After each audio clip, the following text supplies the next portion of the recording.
ये 3 number question समझ में आ गया। अब 4 नंबर देखिए, नीचे दिए गए कथन सत्य है या असत्य है, कारण के साथ उत्तर दीजिए। इसका 4 नंबर का 1 नंबर क्या है देखते हैं। 4 नंबर का एक, प्रत्येक प्राकृत संख्या एक पूर्ण संख्या है।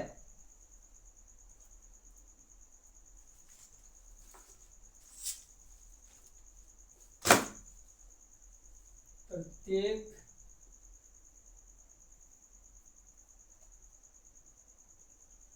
प्राकृत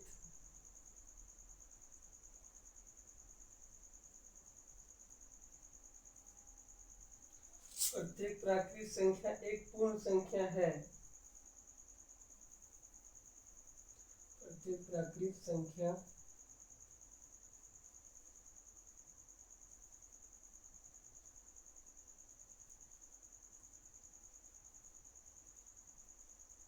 एक पूर्ण संख्या है।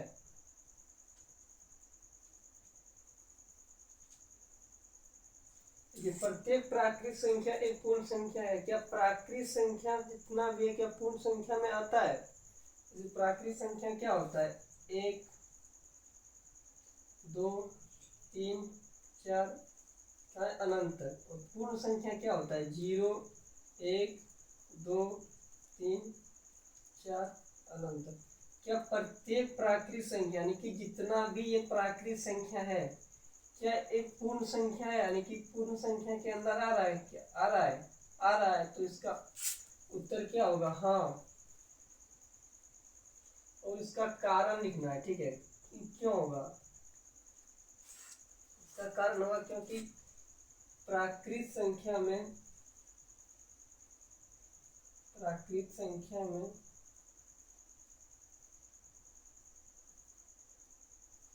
0 को शामिल करने पर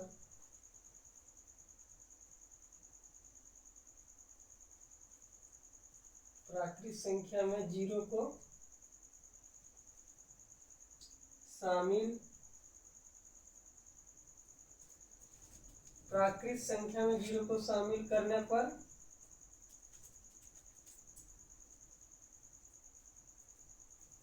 पूर्ण संख्या होता है।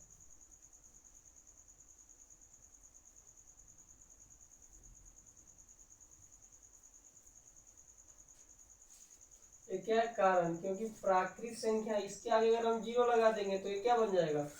पूरा पूर्ण संख्या बन जाएगा, ठीक है। इसलिए पूरा प्राकृत संख्या पूर्ण संख्या के अंदर में आता है, ठीक। इसका अगला क्वेश्चन है 2 नंबर। क्या है? प्रत्येक पूर्णांक एक पूर्ण संख्या होती है। प्रत्येक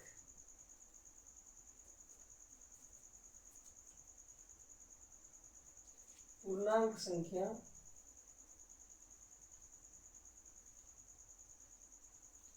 प्रत्येक पूर्णांक संख्या एक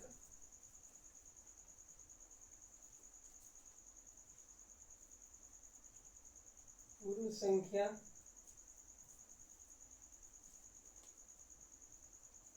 होता है। प्रत्येक पूर्णांक संख्या क्या एक पूर्ण संख्या होता है? इसका उत्तर होगा नहीं, क्योंकि पूर्णांक संख्या नेगेटिव भी होता है, पॉजिटिव भी होता है और 0 भी होता है। लेकिन पूर्ण संख्या 0 से शुरू होता है और पॉजिटिव में वह अनंत तक जाता है।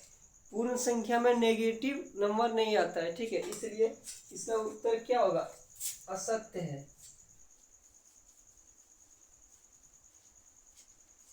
क्या होगा? असत्य है। क्योंकि पूर्ण संख्या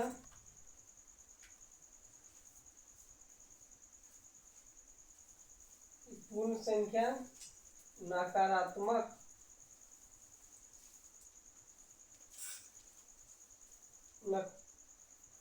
पूर्ण संख्या नकारात्मक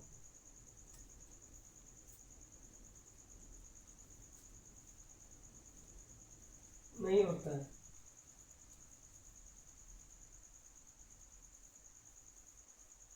ठीक है। प्रत्येक पूर्णांक संख्या एक पूर्ण संख्या नहीं होता है, क्योंकि असत्य है। पूर्ण संख्या कभी नेगेटिव नहीं हो सकता है, ठीक। जैसे देखिए पूर्णांक संख्या में क्या होता है? 0 1 2 3, एक पॉजिटिव है, -1 -2 -3, ये पूर्णांक संख्या है, नेगेटिव भी है, पॉजिटिव भी है और क्या है, जीरो भी है। लेकिन पूर्ण संख्या में ऐसा नहीं होता है। पूर्ण संख्या में क्या होता है, 0 1 2 3 और ये तक कहाँ तक जाएगा, अनंत तक। ये है पूर्ण संख्या। और ये क्या है, पूर्णांक संख्या। ये इसका पॉजिटिव तो इसमें आता है लेकिन नेगेटिव नहीं होता है पूर्ण संख्या का, इसलिए ये असत्य है। 2 लिख लीजिए और है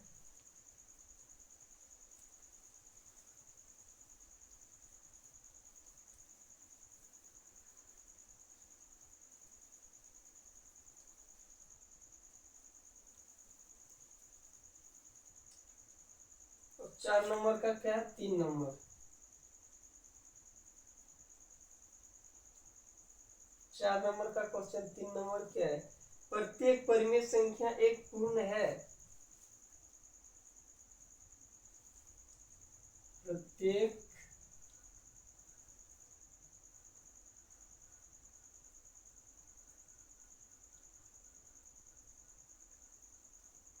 परिमेय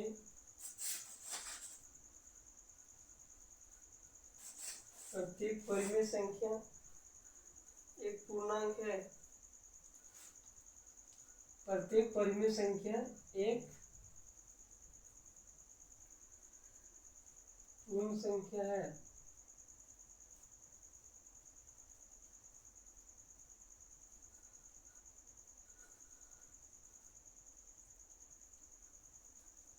तो इसका उत्तर क्या होगा, प्रत्येक परिमेय संख्या एक पूर्ण संख्या है। इसका भी उत्तर क्या होगा, असत्य।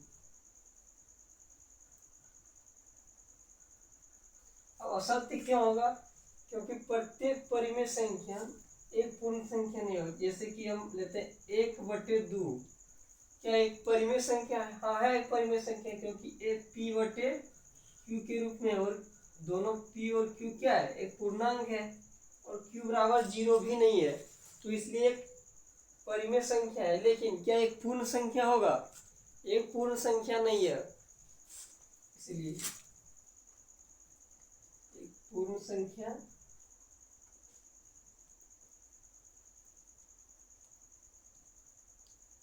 नहीं है, परिमेय संख्या है।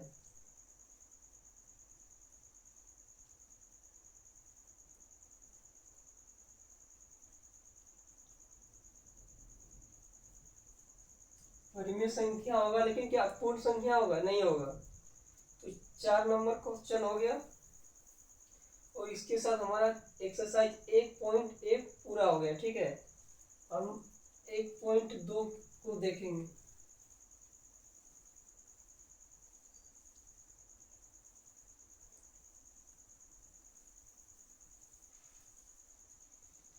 एक पॉइंट दो को देखते हैं। 1.2 का हमारा पहला क्वेश्चन क्या है, नीचे दिए गए कथन सत्य है या असत्य। इसमें भी क्वेश्चन 1.2। ठीक है, इसका पहला क्वेश्चन है,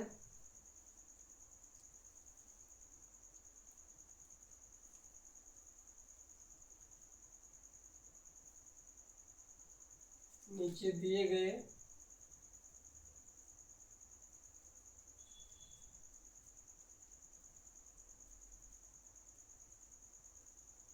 कथन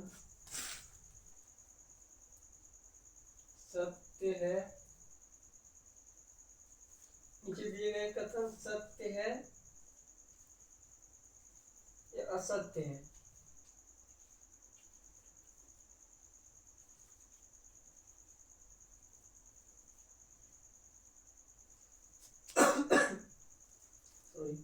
नीचे दिए गए कथन सत्य है असत्य, कारण सहित व्याख्या करें।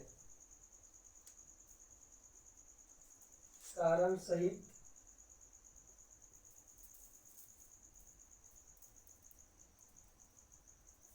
व्याख्या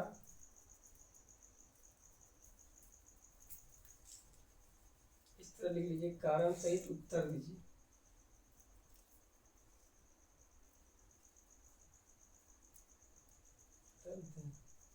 ठीक है, इसका 1 नंबर क्वेश्चन है, प्रत्येक परिमेय संख्या क्या एक वास्तविक संख्या होता है। प्रत्येक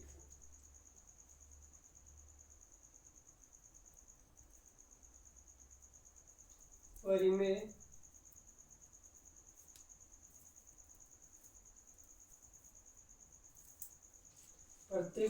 संख्या एक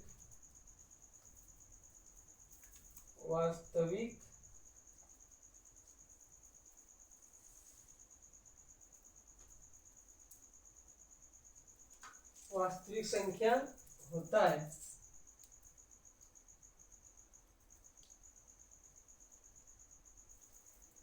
देखिए परिमेय संख्या हम लोग पहला क्लास में क्या पढ़े थे, वास्तविक संख्या। जैसे देखिए वास्तविक संख्या पढ़े तो इसको हम लोग दो भागों में बांटे थे, एक परिमेय और एक अपरिमेय। यानी कि हमारा जो ये वास्तविक संख्या ये परिमेय और अपरिमेय दोनों से मिलकर बना है। तो जितना हमारा परिमेय है वो भी वास्तविक संख्या के अंदर ही आएगा और अपरिमेय भी जितना है वो भी वास्तविक संख्या के अंदर आएगा। ये कह रहा है कि प्रत्येक परिमेय संख्या क्या एक वास्तविक संख्या है, यानी कि इसमें जितना संख्या आएगा वो क्या वास्तविक संख्या के अंदर में आएगा।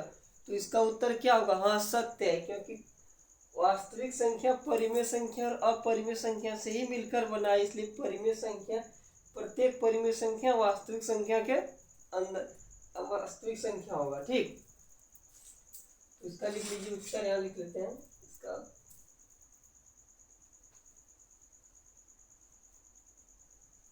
आंसर है ठीक,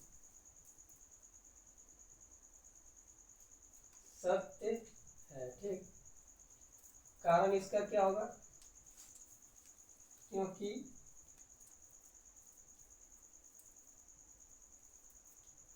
वास्तविक संख्या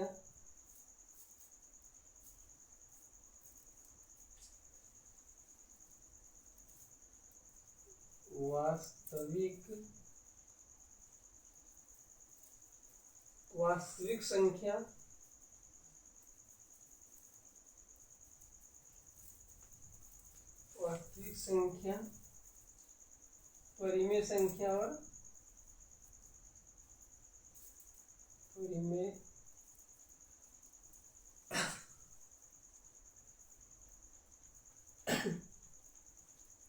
अपरिमेय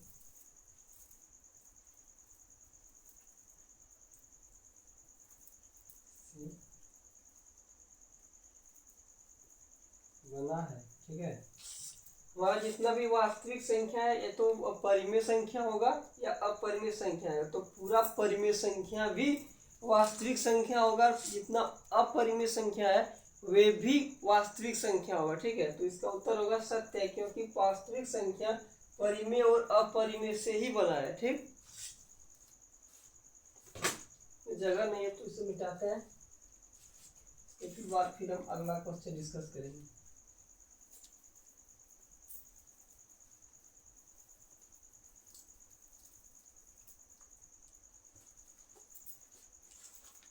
दूसरा क्वेश्चन है,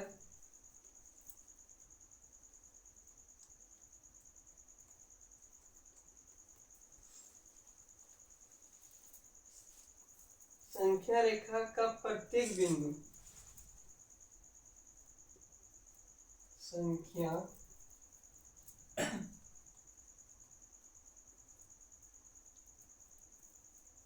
रेखा का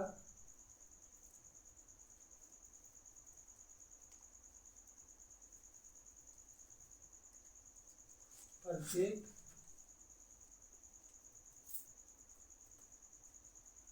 बिंदु √m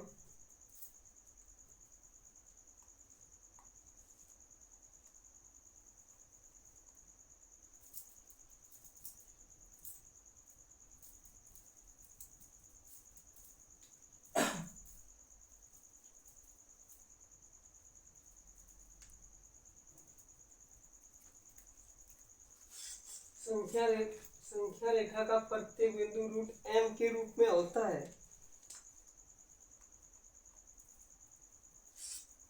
तो इसका उत्तर क्या होगा?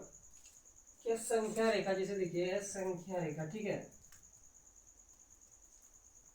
यह संख्या रेखा, यहाँ 0 1 2, वो क्वेश्चन बोल रहा है कि जितना भी संख्या है क्या सब रूट के अंदर ही है। इसका उत्तर होगा असत्य, क्योंकि रूट 1 को हम तोड़ेंगे तो भी ये 1 होगा, रूट 4 को अगर हम तोड़ेंगे तो ये 2 होगा, रूट 9 को तोड़ेंगे तो कितना होगा? 3। लेकिन क्या रूट 2 को तोड़ के हम बाहर निकाल सकते हैं? नहीं। इसलिए रूट 2 अंडर रूट के स्क्वायर में ये नहीं रह रहा है, ठीक। रूट 1 है, क्योंकि रूट अगर इसको हम रूट लगाएंगे तो इसमें कोई फर्क नहीं पड़ेगा, लेकिन इसको अगर हम रूट में लगाते हैं तो ये बाहर नहीं हो सकता, रूट साथ में लेके संख्या रेखा पर रह नहीं सकता है। इसलिए ये क्वेश्चन क्या है? असत्य है। असत्य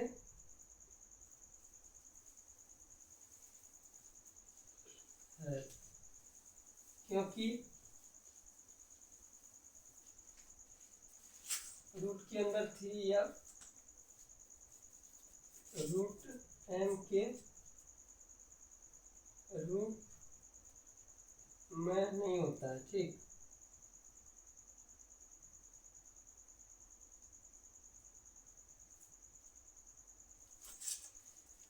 असत्य, क्योंकि रूट 3 रूट m के रूप में नहीं होता है। क्यों नहीं होता है, समझ में आ गया आपको? इसका अगला क्वेश्चन है 3 नंबर, क्या सभी वास्तविक संख्या अपरिमेय संख्या है?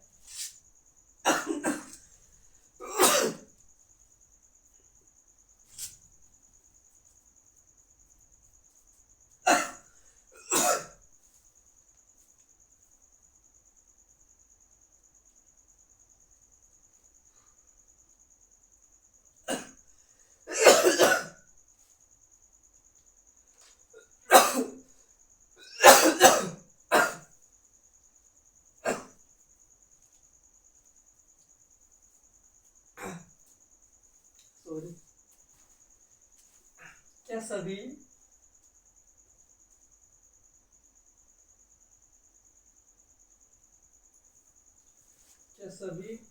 वास्तविक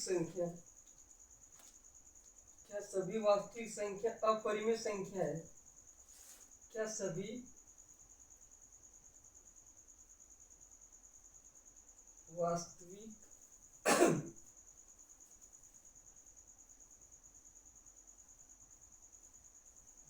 वास्तविक संख्या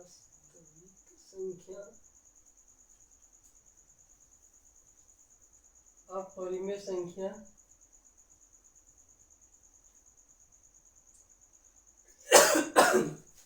क्या सभी वास्तविक संख्या अपरिमेय संख्या है? आपको बताएं फिर कि वास्तविक संख्या परिमेय संख्या और अपरिमेय संख्या दोनों संख्या से मिलकर बना है, लेकिन ये क्वेश्चन कर रहा है क्या कि सभी वास्तविक संख्या सिर्फ अपरिमेय संख्या ही है। इसका उत्तर होगा असत्य है, क्योंकि वास्तविक संख्या परिमेय संख्या और अपरिमेय संख्या दोनों से मिलकर बना होता है, सिर्फ अपरिमेय संख्या से मिलकर नहीं बना होता। इसलिए इसका उत्तर क्या होगा? असत्य है।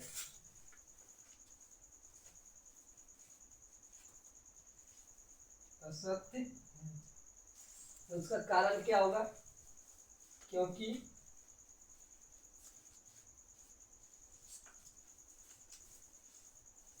वास्तविक संख्या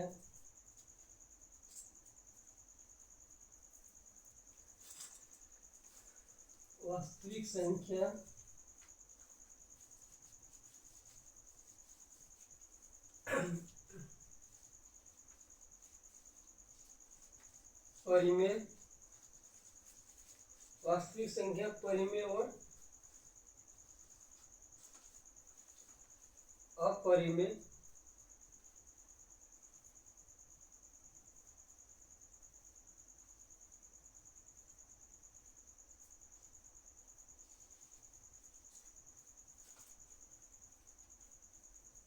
दोनों से बना है, ठीक है, दिख रहा है।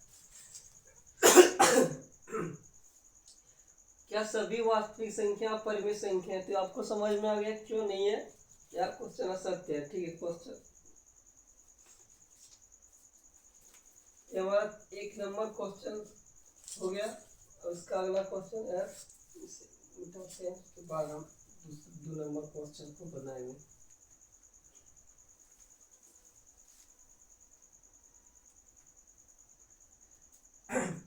हमारा 2 नंबर क्वेश्चन है, क्या सभी धनात्मक पूर्णांक के वर्गमूल अपरिमेय रूप में होता है?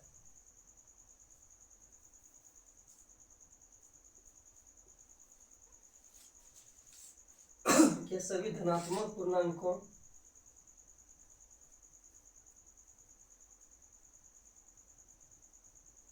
क्या सभी धनात्मक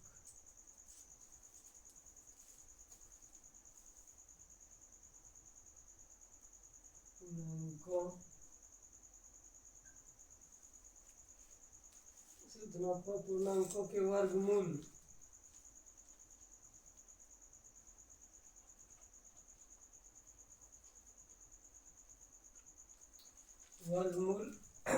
अपरिमेय रूप में होता है?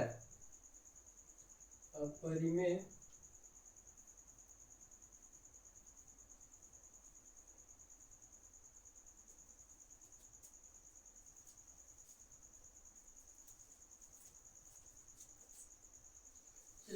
क्या सभी धनात्मक पूर्णांकों के वर्गमूल अपरिमेय रूप में होता है? ऐसा नहीं होगा। क्यों नहीं होगा? जैसे सब धनात्मक पूर्णांक क्या होगा? 1 होगा,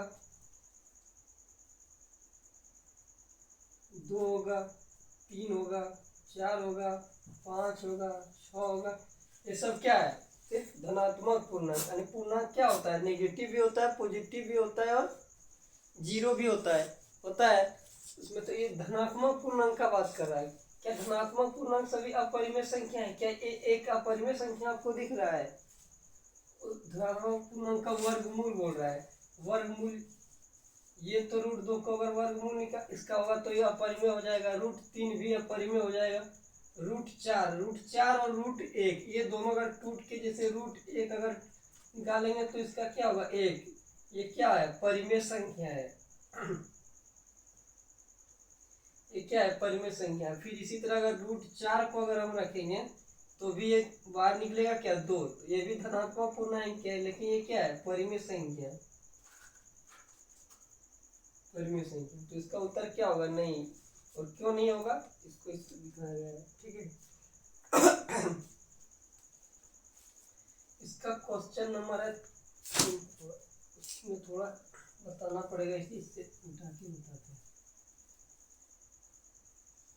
इसका क्वेश्चन नंबर है 3। आपको पिछला क्वेश्चन में याद होगा, तो पिछला क्लास में हम बताएंगे कि संख्या रेखा पर √2 को दर्शाइए। ठीक है, उसी तरह आपको √5 को संख्या रेखा पर दर्शाना है। √5 को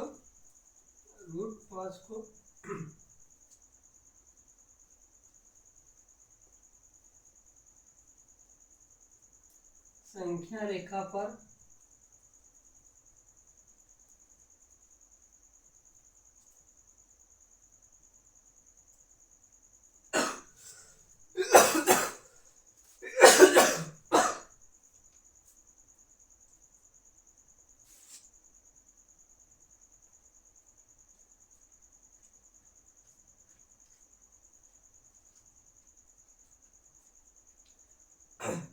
√5 को संख्या रेखा पर दर्शाइए। ठीक है,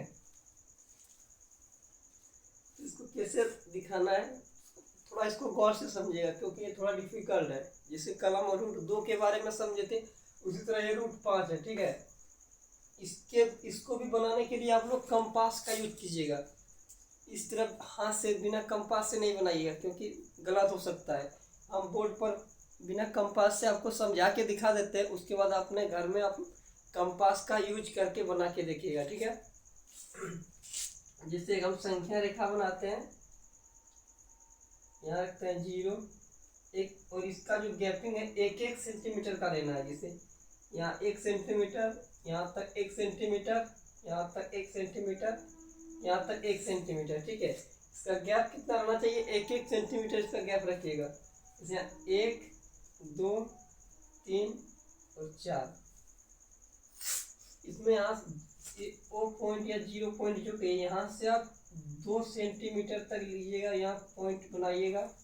और यहाँ आपको डी के यानी जो कंपास में चंद्रमा होता है उसको रखिएगा सीधा, और यहाँ से 90 डिग्री का कोण बनाइएगा, ठीक है। और 90 डिग्री का एंगल बनाइएगा, और 90 डिग्री से यहाँ खींच के, और यहाँ 1 सेंटीमीटर आपको ऊपर जाना है। कितना जाना है, 1 सेंटीमीटर। 90 डिग्री पहले एंगल बना लीजिएगा, पॉइंट लगा लीजिएगा, उसके बाद स्केल रख के और यहाँ से 1 सेंटीमीटर खींचिएगा, ठीक। और ये कितना है, इस यहाँ से यहाँ तक लंबाई कितना हुआ इसका 2, और यहाँ तक यहाँ 1। तो हमको क्या निकालना है, ये निकालना है। तो आपको कल उस दिन पढ़ाए थे कि कर्ण का स्क्वायर बराबर लंब का स्क्वायर प्लस आधार का स्क्वायर। ये जो हमारा है क्या है, लंब, जिसे एक त्रिभुज बनाते हैं हम। एक क्या है, समकोण त्रिभुज, ठीक। ये होता है हमारा लंब यानी परपेंडिकुलर, इसे हम P से दिखाते हैं। ये होता है हमारा आधार,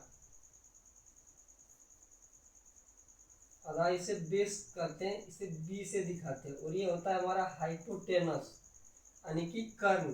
कर्ण को हम क्या किससे दिखाते हैं, कर्ण इसे हम H से दिखाते हैं, ठीक। तो लंब को किससे दिखाएंगे, P से। ये आप लिख लीजिएगा, लंब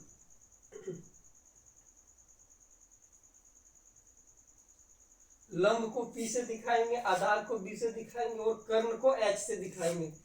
तो इसमें मेरा H स्क्वायर बराबर P का स्क्वायर प्लस B का स्क्वायर होता है। ये हमारा क्या है, B। ये हमारा क्या है, P। और ये हमारा क्या है, H। तो H हमको निकालना है। तो P क्या होगा, 1 का स्क्वायर प्लस बेस, देखिए 2 का स्क्वायर। यहाँ से यहाँ तक कितना डिस्टेंस, 1 सेंटीमीटर ये और 1 सेंटीमीटर ये, तो टोटल 2 सेंटीमीटर और 1 सेंटीमीटर ये। 1 का स्क्वायर प्लस 2 का स्क्वायर। H का स्क्वायर बराबर 1 का स्क्वायर 1 होगा, 2 का स्क्वायर कितना होगा, प्लस 4, यानी कि H का स्क्वायर बराबर 5, ठीक है। H का स्क्वायर बराबर 5 है, लेकिन हमको चाहिए कितना, H। तो अगर H को स्क्वायर हटाएंगे तो उधर जाके क्या होगा, रूट में 5। तो रूट में 5 यानी कि ये हमारा कितना है, रूट 5, ठीक। ये निकल जाएगा रूट 5। तो आपको एक डिवाइडर लेना है, जिसमें पेंसिल लगाते हैं ना, उसी को लेना। और ये ओ पॉइंट जो है यहाँ से और यहाँ से, ये दोनों डिस्टेंस को, यानी कि अगर इसको A मान लें, इसको B और इसको C, A C को डिवाइडर से इसके पेंसिल लगा के नाप लेना है, और ठीक इधर से यहाँ से इस तरह करके कट करना है, ठीक है। और जहाँ आएगा यहाँ ए और इसको देना है D, और जो AD बराबर और AC दोनों जितना, जिसका दूरी AD इतना होगा उतना ही कितना होगा, AC होगा, ठीक है। तो AC बराबर AD बराबर कितना होगा, रूट 5। यही होगा क्या, रूट 5, ठीक है। ये हो गया हमारा क्वेश्चन नंबर 3। इसमें कोई दिक्कत है, एक बार और रिवीजन कर देते हैं, मतलब रिपीट कर देते हैं। रूट 5 को, जैसे रूट 5 में एक संख्या रेखा बना लेना है, और 1-1 सेंटीमीटर के गैपिंग पर नंबरिंग करना है, ठीक। उसके बाद 2 सेंटीमीटर पर पॉइंट लगा के इसमें चंद्रमा से 90 डिग्री का एंगल बना के 1 सेंटीमीटर खींचना है, और इसको यहाँ को पॉइंट पर मिलाना है, और इसको 1 और इसको 2, और इसके फॉर्मूला पर लगा के रूट 5 निकालना है। और रूट 5 का मान कहाँ से निकलेगा, यहाँ कर्ण बराबर रूट 5, और यहाँ से डिवाइडर से नाप के एक उस तरह के कट लगाना है, जो यहाँ पर पॉइंट देना है। और ये ओ से जो डी तक डिस्टेंस होगा, ए डी जो बराबर होगा वही होगा रूट 5, ठीक है।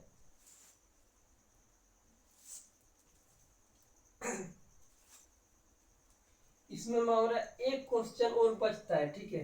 उसको हम बोर्ड पर बना देते हैं, आप लोग घर में इसको भी डिवाइडर से ही बनाइएगा, ठीक है। जैसे यह संख्या रेखा, या ओ पॉइंट, इसको भी 1-1 सेंटीमीटर के गैप कर लीजिएगा, 1 2 3, ठीक। इसमें 1 सेंटीमीटर के यहाँ से यहाँ तक 1 सेंटीमीटर होगा। यहाँ आप पॉइंट दीजिएगा और यहाँ पर फिर चंद्रमा रखिएगा और यहाँ से 90 डिग्री का कोण जहाँ होगा वहाँ टिक लगाइएगा, ठीक। और इसके बाद यहाँ स्केल रखिएगा और यहाँ से यहाँ तक 1 सेंटीमीटर को आपको खींचना है, ठीक। जैसे यहाँ ए हुआ, यानी कि इसको ओ पॉइंट मानते हैं। ये कितना दूरी है, 1 सेंटीमीटर, और ये भी दूरी कितना है, 1 सेंटीमीटर, ठीक। इसके बाद यहाँ से यहाँ तक खींचना है और इसको जो ये पॉइंट है इसको यहाँ से यहाँ तक मिला देना है, ठीक। ये हमारा हो जाएगा P1, ठीक। इसको फिर वही हाइपोटेनस और फॉर्मूला पर लगाना, यानी कि h का स्क्वायर बराबर p का स्क्वायर प्लस b का स्क्वायर। तो h का स्क्वायर बराबर कितना है, p बराबर 1 का स्क्वायर प्लस ये क्या है, b का 1 का स्क्वायर, ठीक है। तो h स्क्वायर बराबर 1 प्लस 1, यानी h स्क्वायर बराबर 2। तो h बराबर क्या होगा, √2। तो इसका मान क्या होगा, √2, ठीक। थोड़ा छोटा इसका मान क्या होगा, √2। और फिर ये P1 जो है और ये लाइन, इस लाइन को चंद्रमा को आपको इस लाइन के हिसाब से रखना है, ठीक है। जिसे चंद्रमा में एंगल का लाइन दिया होता है उसको यहाँ रखना है और यहाँ से फिर आपको 90 डिग्री का एंगल बनाना है और यहाँ से फिर आपको 1 सेंटीमीटर लेना है, ठीक। 1 सेंटीमीटर लेना है।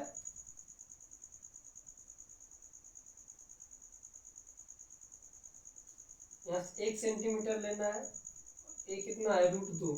फिर यहाँ आपको उसके जगह पर मान रखना है।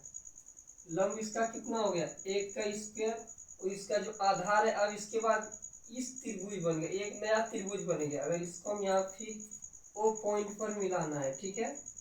इसको भी फिर हमको ओ पॉइंट पर मिलाना है। अब इसका नया का एक परपेंडिकुलर, यानी p बराबर कितना हो गया, ओ 1, और इसका जो b है, अब इसका आधार ही दूसरा चेंज हो गया। ये जो पहले का कर्ण था इसका क्या बन गया, आधार। अब आधार की जगह क्या रखेंगे, √2 का स्क्वायर। इसका एक h स्क्वायर बराबर 1 का स्क्वायर 1 ही होता है, √2 का स्क्वायर पे तो √2 के क्या बनेगा, 2। तो h स्क्वायर बराबर 3, तो h बराबर क्या होगा, √3, यानी कि इसका मान क्या हो जाएगा, √3।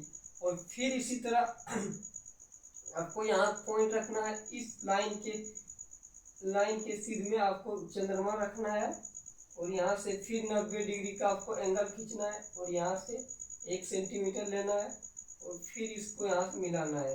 फिर यहाँ से आपको खींचना है, फिर यहाँ मिलाना है, फिर यहाँ से खींचना है, फिर इसी तरह के लिए P1 P2 P3 P4 करके बनाते चलना है। फिर इसका परपेंडिकुलर p बराबर ये हो जाएगा, इसका आधार क्या बन जाएगा, √3। इसी तरह आप घर में कोशिश कीजिएगा, अगर बन जाए ठीक है, नहीं तो कल हम आपको स्केल से बना के कॉपी में दिखाएंगे, ठीक है। या तो अलग से एक वीडियो हम सिर्फ इसी क्वेश्चन का डाल देंगे। इस क्वेश्चन बनने के बाद हमारा 1.2 भी हो गया समाप्त और 1.1 भी क्लियर हो गया। 2 चैप्टर हमारा आज हो गया, ठीक। आज हम इतने रखते हैं, कल 1.3 और ये क्वेश्चन जो बचा है ये सब डिस्कस कर लेंगे, ठीक। आज का क्लास इतना ही रहेगा, तो वीडियो को लाइक कर दीजिएगा और चैनल को सब्सक्राइब कर दीजिएगा, ठीक है।